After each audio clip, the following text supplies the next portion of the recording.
Picture this. It is 7:00 a.m. on a Saturday.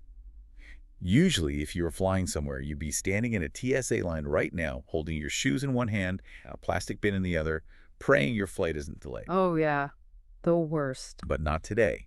Okay. Today, you drive past the commercial terminal, you pull up to a chain link fence that opens automatically, you park your car right next to a hangar, you walk out, toss your bag into the back of your own aircraft, turn the key, and the propeller spins to life. No lines, no pat-downs, just you and the sky. It is the ultimate fantasy, isn't it? I think for anyone who has ever looked up when a plane flies over, that specific vision, total autonomy, total freedom is the hook. It's intoxicating. It is intoxicating. But, and I hate to be the buzzkill here, we are about to do something a little bit rude. We are going to take a very sharp needle to that beautiful balloon. We have to.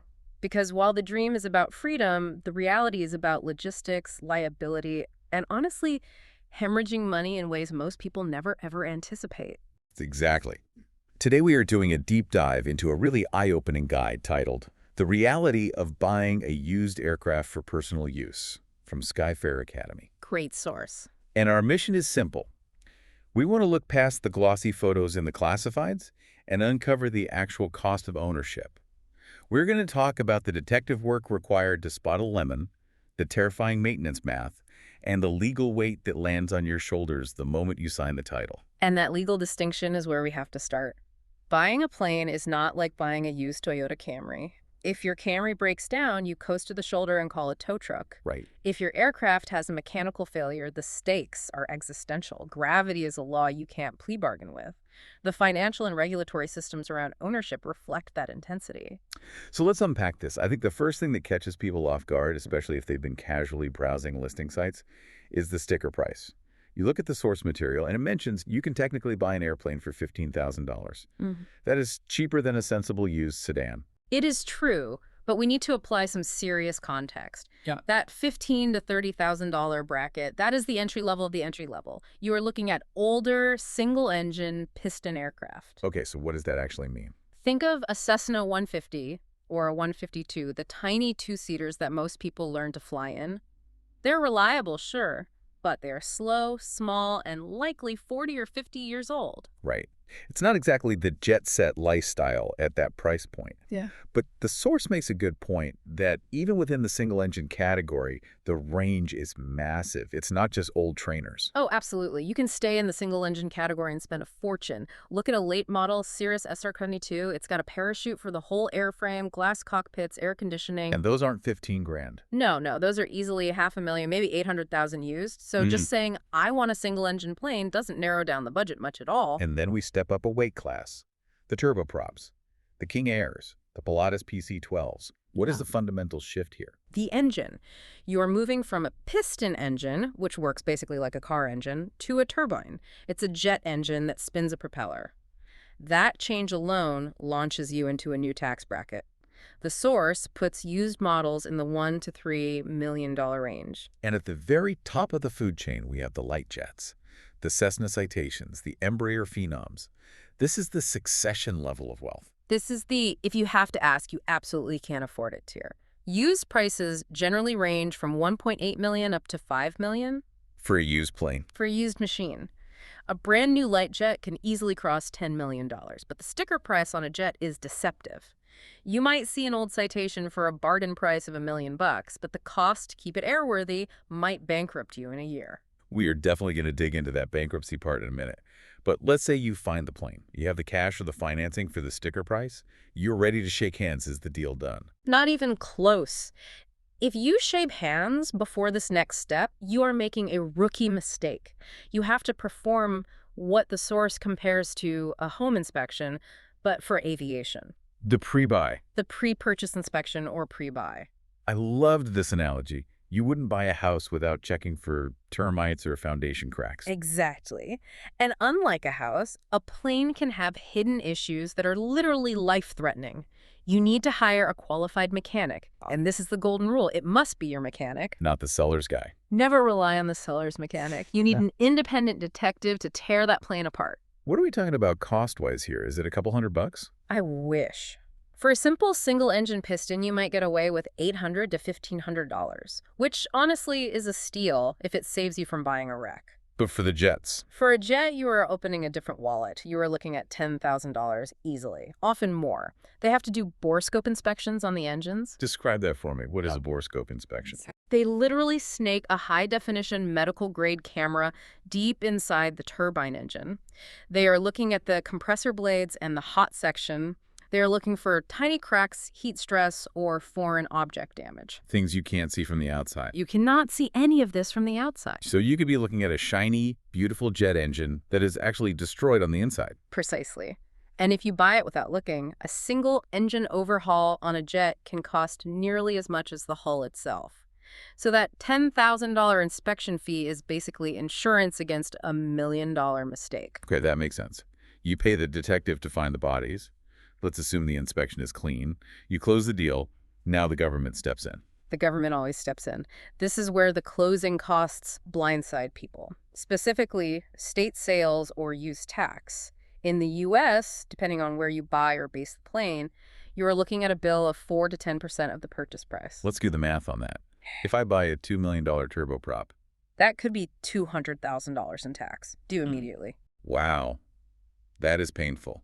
The source does mention some workarounds, though. It talks about states like Delaware or Oregon. Right, states with no sales tax. But, and I cannot stress this enough, this is not a simple one weird trick to fool the IRS. Right.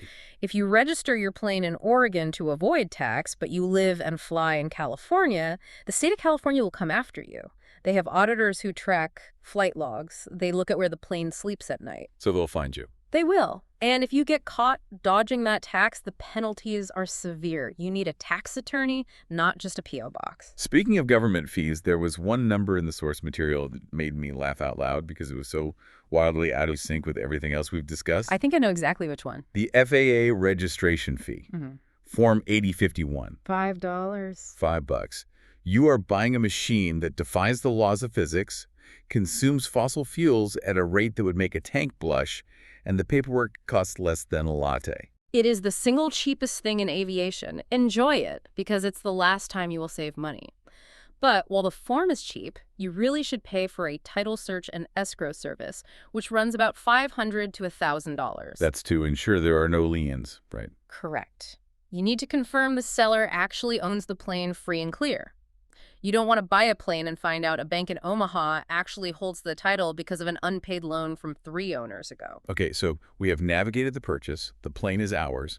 The title is clear. It's sitting on the ramp. Yeah. Now we move to part 2 of the deep dive, the Keep It Flying Fund. Or as I call it, the Please Stop the Bleeding Fund.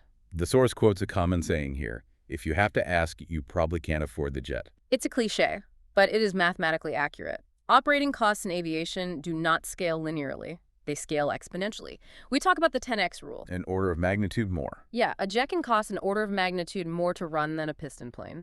Let's break that down, specifically regarding maintenance.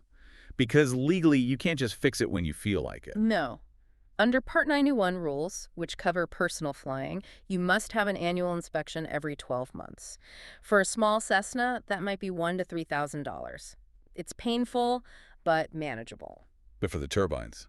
For turboprops and jets, there's a terrifying rule of thumb mentioned in the source, the 2% rule. I highlighted this because the numbers get scary fast. The rule suggests that annual maintenance costs roughly 2% of the aircraft's original value per year. And the key word there is original. So even if I buy a depreciated jet for cheap, the parts don't know the plane is cheap.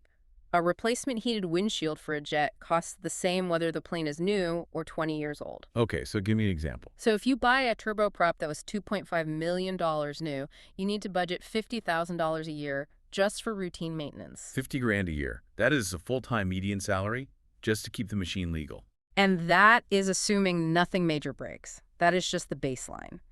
You also need reserves for unscheduled events. Tires, brakes, avionics. And those aren't cheap fixes. If a flight display goes dark, that isn't a Geek Squad fix. That's $15,000. Let's talk about fuel, because this is another area where the scaling is hard to wrap your head around. It is. If you fly a piston plane, you burn avgas. Maybe 10 or 15 gallons an hour. It's expensive, maybe $6 or $7 a gallon, but you're spending maybe $100 an hour on fuel. Okay, reasonable. Now look at a light jet. It burns Jet A. and it drinks it like a fire hose. A light jet burns anywhere from 100 to 180 gallons per hour. So you were basically burning 3 gallons every single minute. Exactly. You are looking at fuel costs jumping from $100 an hour to over $1,000 an hour. Wow. You want to fly your family to Aspen for the weekend? The gas bill alone could be $5,000 or $6,000. That is staggering. And we haven't even parked the thing yet. Hangar costs. You cannot leave a jet outside. The sun destroys the interior and avionics, and hail is a death sentence for the skin. A small hangar for a Cessna might be $300 a month. A heated hangar for a jet at a metro airport. Let me guess. A lot more. $3,000 a month. And insurance. A small plane, maybe $1,200 a year. A jet, $20,000 to $80,000 a year. And that is if you can even get coverage. What do you mean? If you are a low-time pilot trying to insure a high-performance jet, the answer from the insurance broker might just be no. There is one more cost that I think people forget because they picture themselves as the pilot. Yeah. But if you buy a jet, You might not be legally or safely allowed to fly it alone. Many jets require a two-person crew, or at least a very experienced captain. If you have to hire a professional pilot, you're adding an $80,000 to $150,000 salary to your annual budget. plus benefits. Plus benefits, plus their hotel rooms when you travel. So really, the purchase price is just the cover charge. Yeah. The drinks inside the club are incredibly extensive. That is the perfect way to describe it. Let's shift gears. We've scared everyone with the wallet issues. Now let's scare them with the law. Part 3. The rules of the road. Right. If you are flying for personal use, you are operating under 14 CFR Part 91. How is this different from owning a car? When you own a car, you are a user. You drive it. If it makes a noise, you take it to the shop. In aviation, under Part 91, the owner is responsible for airworthiness. What does that mean in practice?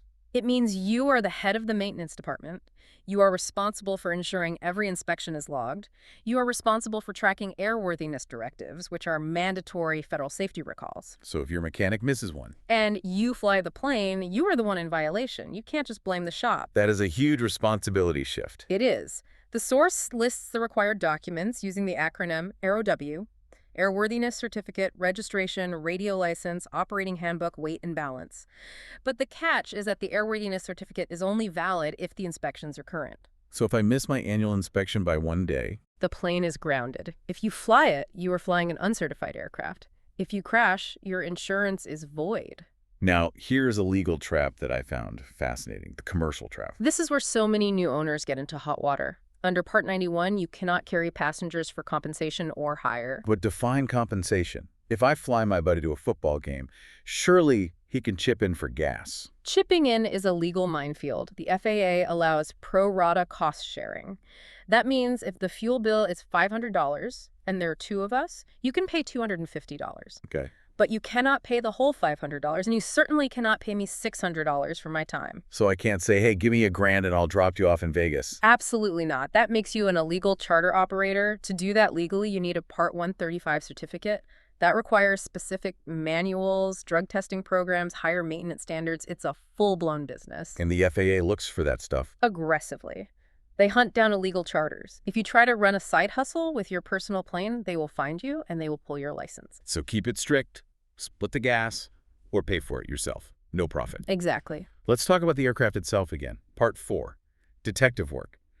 We mentioned the pre-buy inspection, but let's talk about the paperwork, the logbooks. The logbooks are the lifeblood of the aircraft. In aviation, if a repair isn't written down on the logbook, it legally did not happen. What if a seller says, oh, the logbooks were lost in a move, but the plane is great? You run away. Fast. Missing logbooks are a massive red flag. They could be hiding a past accident. They could be hiding a gap where the plane sat rotting in a field for 5 years. Or worse. Or the plane could have been seized by a foreign government for drug run. Seriously, it happens. And financially. A plane with missing logs is worth significantly less.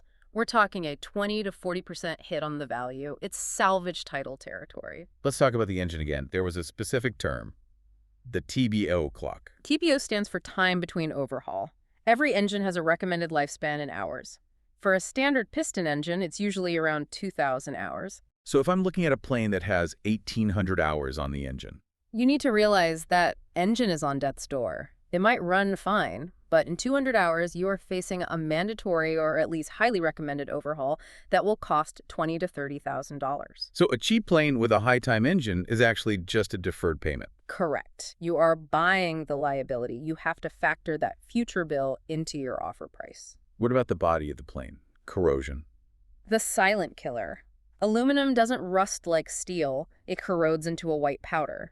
It's basically the cancer of aviation. You have to be super careful with planes that have lived near the ocean. The source had a great tip here. Be suspicious of brand new paint.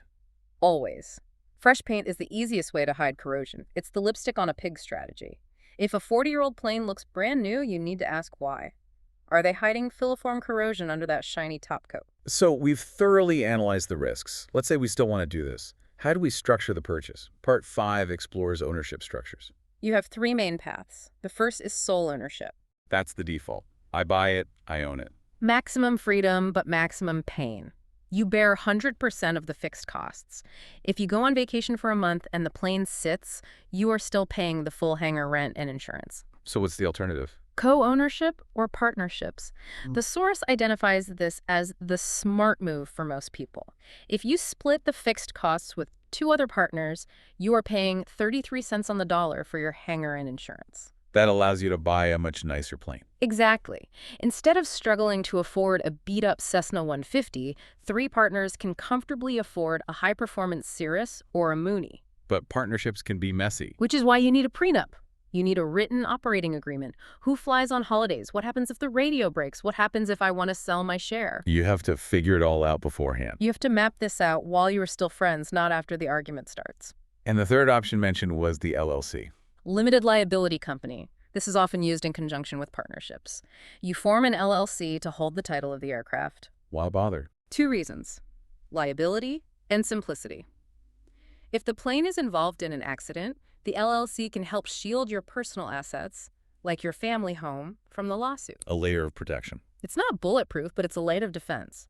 Plus, if you have partners, it's easier to sell shares of the LLC than to re-register the aircraft with the FAA every time a partner changes. We have covered a massive amount of ground here. From the deceptive sticker price, to the $5 registration fee, to the terrifying burn rate of a jet engine. It is a lot to digest. It's a complex world. If you had to distill this down, if you were giving advice to a friend who just showed you a listing for a cheap Piper Cherokee, what is the headline? The headline is due diligence. The best money you will ever spend in aviation is the money you spend before you buy the plane. Spend the money on the pre-buy inspection. Spend the money researching the logbooks. Spend the money checking the title. It's cheaper to walk away from a bad deal than to fix a bad plane. A bad plane is a financial black hole. A good plane, bought correctly, is a joy. The goal is to fly, not to stare at a broken machine in a hangar while writing checks. I want to leave the listener with one final, slightly provocative thought from the source material. We talked about high-time engines being a risk. But there's a flip side: hangar rot. This is a critical concept to end on. New buyers often obsess over low mileage or low hours, like they would with a car. But planes aren't cars. No, aircraft engines are designed to run. They need to get hot. They need oil splashing around to coat the internal parts and prevent corrosion. So a plane that has been sitting. If you find a barn find with incredibly low hours that hasn't flown in 10 years, run away. The seals are dried out. The cylinder walls are likely pitted with rust. The engine might look new, but the moment you run it, it will tear itself apart. So the high-time plane that flies every week might actually be the safer bet. Almost always. A flying plane is a healthy plane. Don't chase the low numbers, chase the consistency. A fascinating reality check. The dream of flight is real, but the price tag is complicated. Freedom isn't free, but if you do your homework, it doesn't have to bankrupt you. Thanks for listening to this deep dive into aircraft ownership. We'll fly safe, and we'll see you on the next one. Blue skies, everyone!